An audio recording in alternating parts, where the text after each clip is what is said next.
ദൃശ്യേച്ചിയെ ചെറുപ്പത്തിൽ അടിക്കേണ്ടി വന്നിട്ടുണ്ടോ?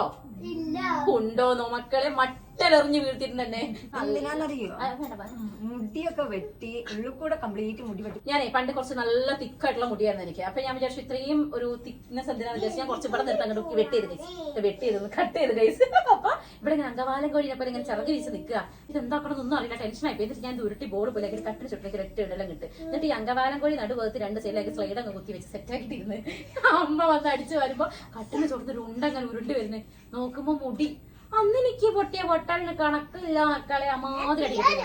പുരികം വടിച്ച് അതിന് അച്ഛനോടല്ലേ നമ്മ ഞാൻ റൂമൊക്കെ അതിലടിച്ച് അടിച്ചതൊക്കെ കണ്ടിട്ട് ഒരു സ്കൂളിൽ പോണ സമയത്ത് എനിക്ക് മാല ഇല്ലാത്തത് കൊണ്ട്, മാല കാണാത്തോണ്ട് ഞാൻ ശബരിമലയ്ക്ക് മലയ്ക്ക് മാല ഇടൂലേ, ആ മാല എടുത്തിട്ട് പോയി. എന്നിട്ട് ഞാൻ അപ്പൊ ഇന്റർവെല്ലിന് സ്കൂളിലേക്ക് ക്ലാസ്സിൽ നോക്കുമ്പോൾ ഞാൻ ഇങ്ങനെ മറ്റേ മാളികപ്പുറത്തായിട്ട് അവിടെ ഇരിക്കുന്നേ. എന്നിട്ട് വൈകുന്നേരം ഈ ചെക്കണ്ടല്ലോ കൂട്ടാതെ സ്കൂളിൽ നേരെ ഓടി വീട്ടിൽ പോയി പറഞ്ഞ് ഞാൻ ചെല്ലുമ്പോഴത്തേക്ക്